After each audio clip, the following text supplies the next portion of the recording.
হয়তো আমাদের রক্ত থাকবে, নয়তো বাংলাদেশের আজাদী থাকবে ইনশাআল্লাহ। যদি বিএনপি সরকার বাংলাদেশে আমাদের এই মজলুম মানুষের বিচার করতে সক্ষম না হয়, ইনশাআল্লাহ 11 দলীয় জোট আগামী নির্বাচনে ক্ষমতায় গিয়ে আওয়ামী ফ্যাসিস্ট আমলের সকল গুম, খুন, নির্যাতন এবং জুলুমের বিচার বাংলার মাটিতে করবে ইনশাআল্লাহ। আপনারা এখানে গত 17 বছরে কারা কারা মামলা খেয়েছেন বা পুলিশের হলো একটা ডান্ডা বাড়ি খেয়েছেন, সবাই একটু কষ্ট করে হাতটা তুলবেন। এই যে অধিকাংশ লোক গত 17 বছরে এখানে হলো নিগৃহীত, নির্যাতিত। এবং আজকে আমাদের যে ব্যানারের শিরোনাম সেটা আমরা দিয়েছি আওয়ামী ফ্যাসিস্ট কর্তৃক সংগঠিত সকল গুম, খুন ও গণহত্যার বিচারের দাবিতে। গত 17 বছরে বাংলাদেশে কয়েকটি গণহত্যা সংগঠিত হয়েছিল। 28 অক্টোবরে একটি গণহত্যা সংগঠিত হয়েছিল, শাপলাতে একটি গণহত্যা সংগঠিত হয়েছিল, 24-এ একটি গণহত্যা সংগঠিত হয়েছিল, পিলখানায় একটি গণহত্যা সংগঠিত হয়েছিল। আর অসংখ্য মা বোনের কোলের কত সন্তান যে নিভৃতে চলে গিয়েছিল, সে মুকাদ্দাস ওয়ালি থেকে শুরু করে সেই নোমানি বাই থেকে শুরু করে বাংলার প্রত্যন্ত অঞ্চলে কত রাজপথ যে রঞ্জিত হয়েছিল রক্তে, সেগুলো বাংলার আকাশ বাতাস এখনো সাক্ষী আছে। কয়েকদিন আগে প্রধানমন্ত্রী একটি বক্তব্য দিয়েছিলেন যে আমার যে মেরুদণ্ডটা ভাঙা হয়েছিল, আমি যদি প্রতিশোধ নেই তাহলে কি আমার মেরুদণ্ড ফেরত পাবো কিনা, তিনি এই বক্তব্যটা রেখেছিলেন।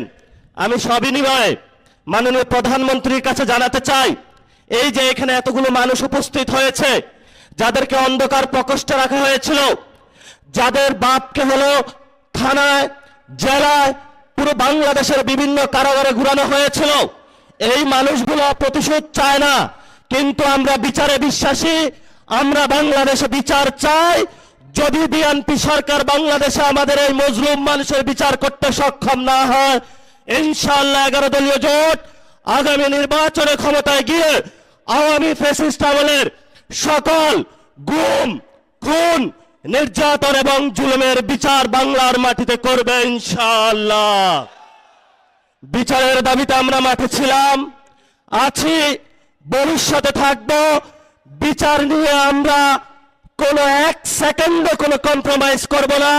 যদি সরকার মনে করে আওয়ামী লীগে ভোট ব্যাংকে যেভাবে একটা সমঝোতা হয়েছে, বিচারের ক্ষেত্রে সমঝোতা করতে হবে, আমরা বলবো আল্লাহর রাস্তে মাপ চাই। বিএনপির ভাইয়েরা, আপনারা নির্যাতিত হয়েছেন, বাংলাদেশের সকল মানুষ নির্যাতিত হয়েছে। নির্যাতিত যারা মজলুম আছে, মজলুমদের পক্ষে আল্লাহ আছে, এই মজলুমদের পক্ষে আমরা থাকবো ইনশাআল্লাহ। লাস্ট যে কথাটা, এই যে ইলেকশন হয়েছে, আমিরে জামাত বলেছেন যদি সেই ইলেকশনের রেজাল্টটা মেনে নেওয়া হতো তাহলে বাংলাদেশে একটা গৃহযুদ্ধ হতো। আমরা বাংলাদেশে একটা গৃহযুদ্ধ চাইনি বলেই এই পর্যন্ত আমরা শান্তি এবং শৃঙ্খলার সাথে রয়েছি। নির্বাচন কমিশনে যে কমিশনারগণ নিয়োগ হয়েছিলেন, সেই প্রস্তাবনা আমাদের কাছে এসেছিল, বলেছিল ভাগ বটরা করে অমুক অমুক ব্যক্তিকে বসাতে হবে। সেই সময় আল্লাহর সহায় থাকার কারণে এই সব গোপন সংলাপ আলোচনায় আমরা রাজি হই নাই। বিএনপির অনেক কমিশনার বসানো হয়েছে, বিভিন্ন বিভ্রান্ত আর্মি পার্সনকে সেখানে বসানো হয়েছে, তারা নির্বাচনে হলে ইঞ্জিনিয়ারিং করেছে। আমরা তো আপনাদেরকে হুঁশিয়ার করে দিতে চাই, এই অনেক কমিশনারদের এক পা অলরেডি কবরে চলে গেছে। এই অবস্থায় আপনারা যদি বাংলাদেশের মানুষের সাথে গাদ্দারি করেন, প্রতারণা করেন, লোকাল গভর্নমেন্টে যদি আমার বাংলাদেশে কোনো ইঞ্জিনিয়ারিং ব্যবস্থা করা হয়, বাংলার রাজপথ প্রচলিত হয়ে উঠবে, আগুনে তপ্ত হয়ে উঠবে ইনশাআল্লাহ।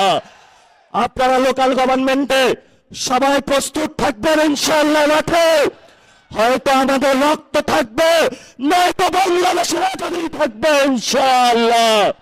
আমরা ইনশাআল্লাহ 11 দলীয় জোটের যারা নেতৃবৃন্দ এখানে আছেন, তাদের নেতৃত্বে বাংলাদেশের মানুষের পক্ষ হয়ে একটি সুষ্ঠু গণতান্ত্রিক প্রক্রিয়ার মধ্যে দিয়ে এগিয়ে যাব। এটাই বাংলাদেশ, এটাই আবু সাইদের বাংলাদেশ, এটাই হলো শহীদ মুগ্ধের বাংলাদেশ, এটাই হলো শহীদ ওয়াসিমের বাংলাদেশ। সবাইকে আসসালাম। রাজপথে থাকবেন, রাজপথ ছাড়বেন না, রাজপথে মুক্তির সমাধান, রাজপথে আজাদির সমাধান, রাজপথে বাংলাদেশের সমাধান, রাজপথে হলো সার্বভৌমত্বের সমাধান, রাজপথ হলো ইসলামকে সার্বভৌমত্ব রক্ষার সমাধান। এই সমাধান আমাদেরকে ইমানি দায়িত্ব, দেশপ্রেমের দায়িত্ব, এই দায়িত্ব আমাদেরকে আদায় করে ইনশাআল্লাহ আমরা ঘরে ফিরবো। আসসালামু আলাইকুম।